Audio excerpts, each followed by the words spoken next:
Safi mtazamaji, iwapo jana hukutazama ama hukusikiza unasema hukutazama interview pale JK Live, wakati ambapo Onyonka pamoja na Kuria walikuwa pale Citizen TV saa 3 wakizungumza kuhusu mambo na SHA.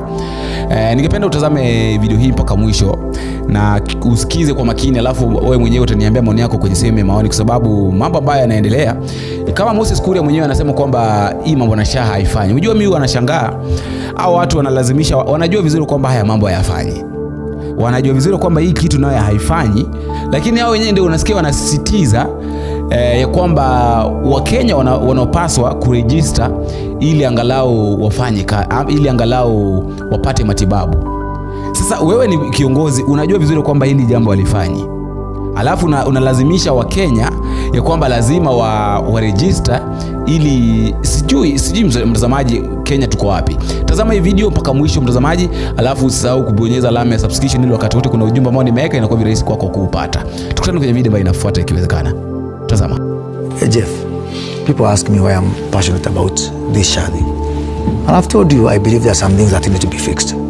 Today, we are 5 months and 4 days. Yeah? 5 months and 4 days. We talk about deaths going back to 16 years. That's why when I say we are doing well, it's because 5 months and 4 days compared to 2016 up to now, I believe there was a good reason why we left NHIF. I think I've made a point about that and SHA. But wait a minute. If today 20 million Kenyans, level 2 and level 3, that's what we call primary health care. As long as you are registered like those people are registered, forget about this payment or not payment, you are treated for free.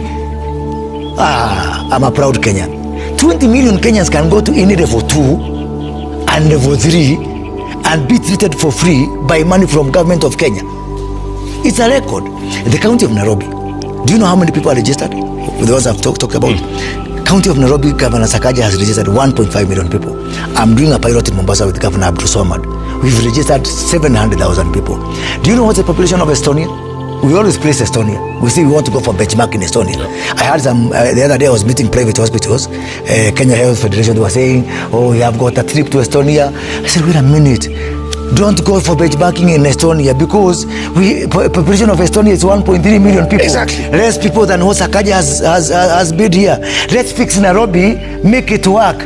I want to hear people from Burundi not going to Kenya but going to the county of Kisii. Thank you. To see, to benchmark and see. So let's safeguard that good thing that is working. And for me, just the whole thing of primary health care.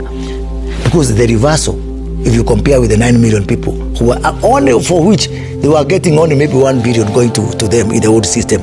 If we can make this system work, if only for the primary health care, for the people in Mashinani, not for the privileged people who are born in Aga Khan like Senator Onyonka. No, I was born in the village like hospital. Me, yeah? So if we can make it work for that guy there, and let me tell you something, we also have a problem with the middle class. The middle class is me and you because we are represented in this forum.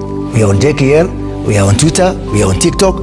There is a guy in a place called Nkerenyo. That is true. That is not represented. That is not here. Please, let us make that person to be the basis of this conversation. And that is why, Jeff. Hold on, before you say that, the big question was if it works. You just said that like 2-3 times. Yes. If this system works. It is only remaining on one thing: goodwill. Jeff. Goodwill. Jeff, I disagree. Goodwill. It's only meaning. First of all, let me tell you something. Let me correct myself. As sure as day for us night. You're still blocking your mic. As sure as day for us night, this system will work. And by the way, do you remember the fertilizer distribution? Yes. Do you remember when we came up with subsidized fertilizer 2023, January 2023? Now we are in March. We are getting into something called MAM, March, April, May rains. You don't hear anybody talking about fertilizer. Fertilizer is now in every place in this country. Jeff. Farmers are waiting for the rain so that they plant. What's the point I'm making? In the beginning of this program, we had issues. We had problems.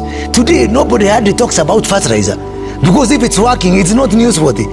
The same way we don't talk about fertilizer today, I can tell you, Jeff, by the anniversary of SHA, we moved to SHA on the 1st of October.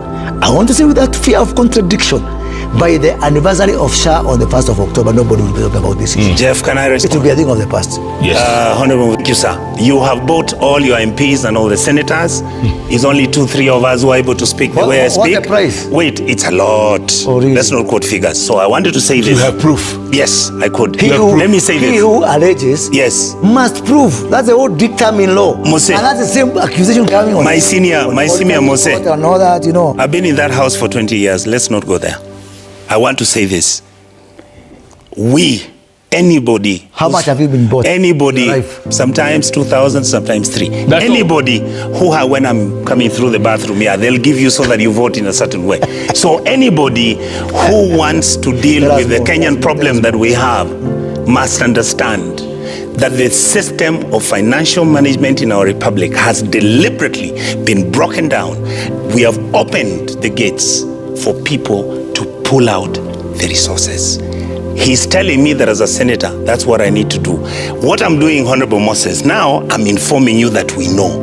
The next process, since I cannot come in right now because you bought all the members of parliament, is that hopefully, if you were to change and come to my side and be a presidential candidate, I'll then ask you for us to go and fix this mess. Right now, I can't fix it. How can you buy 416 members of parliament? Cheap change. Tumekosa 22 as Cheap change. When you have got 1.2 trillion shillings. Like the one who told God, is Cheap there change. one good man to make us. You don't even have to give them cash. You can give them trips abroad. You can give them money through roads, Kera, Kura. Let's not go there. You know those things. We've done them. Please, Moses. But Moses, Let's not go there. Let us ask ourselves one question. You know, the debts that the president has ordered that be paid date back to 2016. From 2016 to 2022, June of 2022, we accumulated 22 billion. 22, let's say there was 6 billion up to 2022, then another 16 billion from 2022 to the advent of Shah in October 1 of 2024, another 10 billion in the last 3 months, after that transition. So let us ask ourselves, where did the rain start beating us? This so-called wonderful NHIF, how can you accumulate 30-something billion, 33 billion of debts in 9 years? Where was NHIF? Where were we? You know, the way this is being made to sound is that if this debts just found our way there. Can I tell you something? Sure. There was a report in 2019 by a gentleman called James Wambogo, who was leading a committee on NHIF, and it predicted, I want you to go and read that report, that NHIF would collapse by 2022. So, like Jeremiah's prophecy, it had been prophesied that NHIF was unsustainable. Let me tell you what was happening in NHIF, Jeff. Every month, we would collect 3 billion shillings. Out of 3 billion shillings, $500 million goes to expenses every month, administration costs. And by the way, there was no division, there was no separation between money going to facilities and money that is for tissue paper and other salaries and administrative things. It was all lumped up together. The administrative cost at NHIF was 15% at best. At worst, it was going to 42%. So the problem went going on and on. So out of 3 billion, take $500 million. So we left with 2.5 billion. Claims, on average, were averaging 4 billion. So every month, we were bleeding of 1.5 billion Yes. the books were not balancing. Right. And it kept on going and on and on and on and on and on and on. Yeah. That was 2016. So by the time we are coming for this transition, actually we are just saying, it is by grace of God that we are saved from this. So it's okay to say that we are doing the right thing today. Yeah. But it's okay. It is very important to note that these debts were accumulated for 9 years, and actually the fact that we have that debt, for me, is the biggest vindication of why we needed to move from NHIF to Shah. Okay. Because even NHIF was fabulous, we shouldn't have had those debts. you have to admit, there's a lot of corruption in this. Let's not go there. In society. There's a lot of corruption in society. Okay? And by the way, how many nominated senators do we have? We have got, is it 19? 14. 14 nominated and 12 in the National Assembly. Yes. So in the entire parliament of 416, 26 are nominated. The balance of 390 are elected by you and me. It's a reflection of who? Those people didn't elect themselves.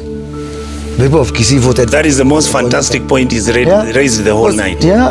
Kenyans deserve the leaders they have. Because, there are only 26. Yeah. Kenya deserves who we have. And then what happens? We vote people today. The following day we are crying. I say it's better now we vote for onions, so that when we cry we know why. We know it's an onion. Yes. We know it's an onion. That's the reason. But when this thing of we elect people today, we say wacha tuchague kitunguu na pilipili, tukianza kulia tujue ni kitunguu na pilipili. Thank you. Thank you, brother. It's the greatest thing he has said for the last 10 years. Kenyans deserve the leaders they are having. Which is a shame.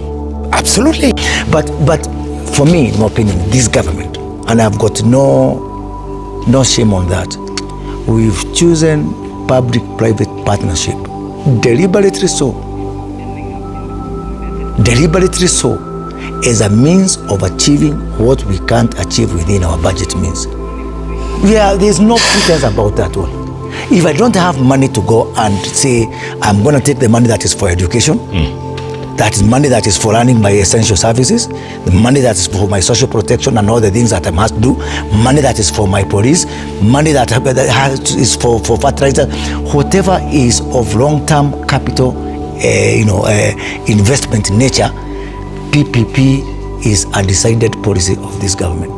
Can I respond to that, Jeff? Of this government. Yeah. Some people don't believe in PPP. No. That's we fine. do. That's we do. fine. That's no, we fine. do. Jeff. Show me where else, if you don't want to deploy private capital from those people with the private capital, Jeff. if you don't want to follow the route that other countries have followed to take off, then show me what is the alternative. But you see, even if you look at our plan, our manifesto, that's not something new. When we went to the people, we told the people that we are going to use public-private partnership as a means of resolving our issues. Let me just take you to another route. Today, we are talking about NHIF debts for 30 billion. I have told you that billion has been accumulated since 2016. I was the vice chair of transport in the 12th parliament and a co-member with him in the budget committee. Do you know how much pending bills we have in the road sector? Yes. We had to raise last week from private people, from banks, from pension funds.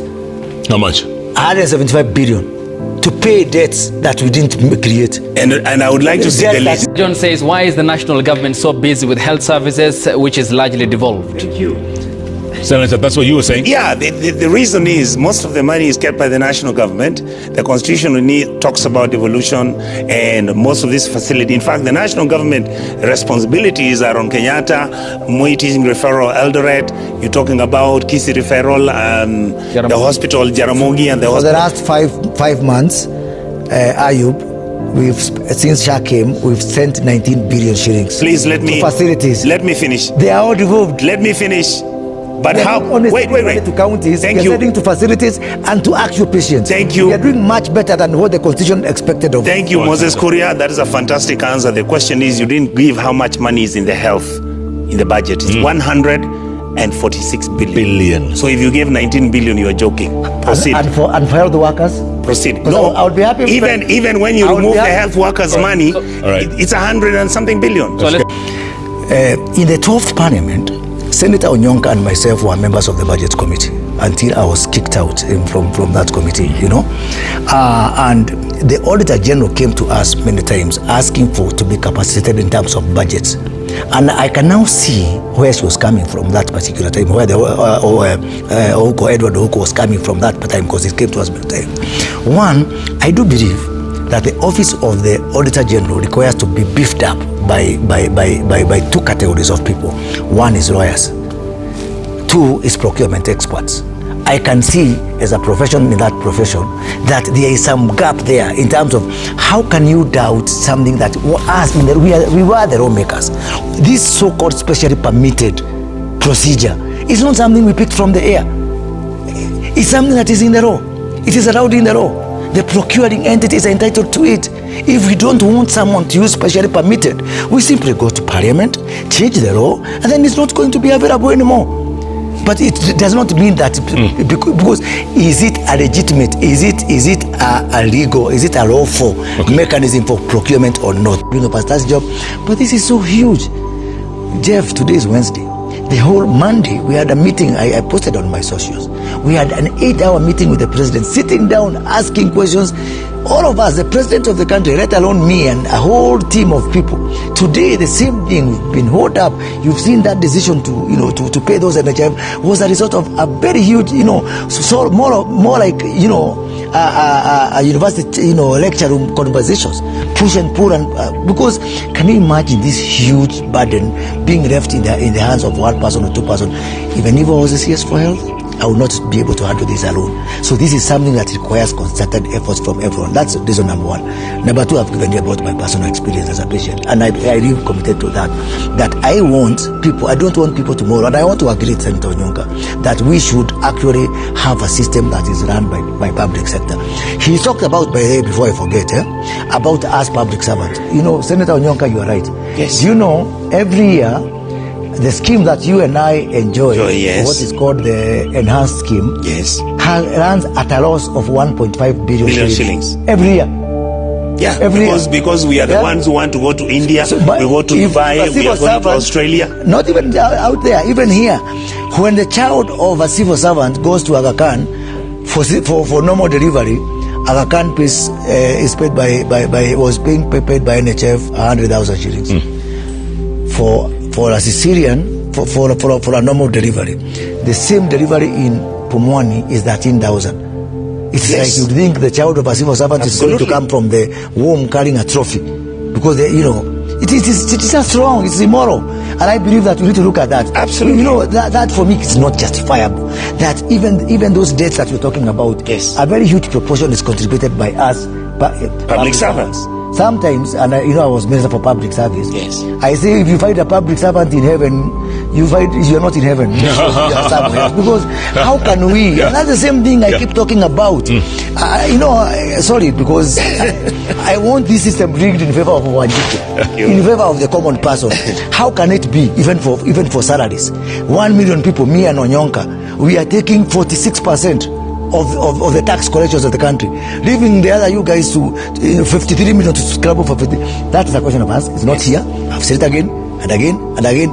I'll keep saying we need to have a civil service reform, and we need to have to inculcate a culture whereby we live like everybody else. Another reason that I'm very passionate about this is primary health care, for the reasons I've said. Even if I fail on level 4 hospitals, and I will not fail, even if I fail on level 5 and level 6, let me ensure that 75% of Kenyans who are using level 2 and level 3, which might not be on Twitter, on TikTok, the Tabaka hospital I'm talking about, I live for that Tabaka hospital, not for the big hospital up there. The other one is about the controls that this system puts in place. We used to have some hospital, and by the way, all the hospitals used to be questionable. They used to have a Christian name. It is by a private guy, but it's called St. Peter's. Ukisikia St. Peter's, this is a faith-based hospital. It is not. The amount of fraud that was happening in NHIF, it is unimaginable to imagine how was it surviving. You find a claim being paid 19 times. No, for 19 times. A claim being paid for maternity for a patient called Njoroge. Yeah. When did Njoroge give birth? A patient Njoroge. Yeah. Joint hip joint replacement 19 times on the same patient. Do you know what the new system is doing? Churn it out. Njoroge does not give birth. You cannot amputate somebody. So if we just continue fixing those controls, we're gonna save a lot of money. Finally, it is what I'm calling power to the people. What SHA is doing is giving power to the people. Today, if you go to the hospital, you can go to your phone and see all your medical history. You move from one county to another, whatever you are treated in that hospital follows you to the other hospital. Governor Abdulswamad of Mombasa, I come there the whole of January in Mombasa, raised the membership registered to 54% with Governor Abdulswamad in Mombasa, digitized 92% of Mombasa facilities. As a result, Governor Abdulswamad can run Mombasa Health from his home, because he can see this doctor came for 1 hour, then went to another private hospital there, Pandia. Is being paid by this hospital has got medicine, is screaming. So it's all these controls. I want to see the good. Senator, you're going to get... No, there is good.